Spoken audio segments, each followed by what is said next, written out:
Tell me, would you travel to an unknown destination wherein you will only know where it would be 4 hours before your flight?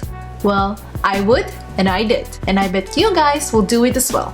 Now, this opportunity was given to me by Cebu Pacific Air as their Bloggers Edition for this year's Juan for Fun campaign. I said Bloggers Edition because they're actually holding this as a contest for everyone else. Basically, if you're an 18 to 23-year-old Filipino who is a student or a fresh graduate, you can join their contest and have the chance to win their grand prize, in which you and your friends can travel for free for 1 year. If you want to learn more about this, you can just head on to Cebu Pacific Air's Facebook page. So going back to my trip, the complete details of my backpacker or budget travel challenge is that I have to go to this secret place, solo, for 3 days with only 10,000 pocket money. I will then have to arrange everything once I arrive there. So that's accommodation, food, transportation, tours, activities, all of those things, while also accomplishing 4 challenges that they gave me. First, I have to try a local delicacy. Second, I had to go for a swim. The more natural the water, the better, they said. And then third, I have to ride at least 4 public transport. And lastly, I had to take a creative sunset photo. Now, this is the Philippines that we're talking about, so I was pretty sure that I wouldn't use up all of my pocket money.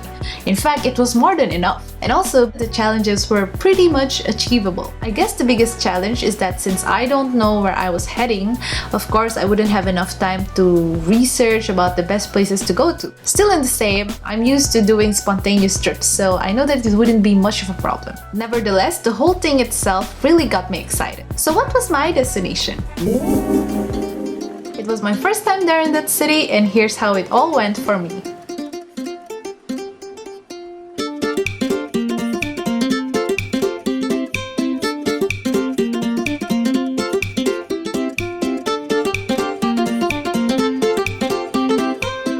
As I landed in Masbate's airport, they told me that the city's biggest festival has just started, the Rodeo Festival. As I felt all the excitement in the air, I started to have a bad feeling about my trip. And my worries were confirmed once I visited the city's tourism office. They told me that as much as they wanted to help me map out my itinerary, hotels were fully booked because of the festival. Plus, all tours were packed with no available boats nor guides left. Nevertheless, I wasn't one to be disheartened, so I hailed a tricycle and headed off to nearby hotels to try my chances. After several tries, it was starting to look grim until I reached Ross Hotel. They were also fully booked, but as I was hanging out in their lobby, a lady approached me and asked if I was looking for a room. Apparently, one of her friends couldn't come to the festival, so she offered that I take the room.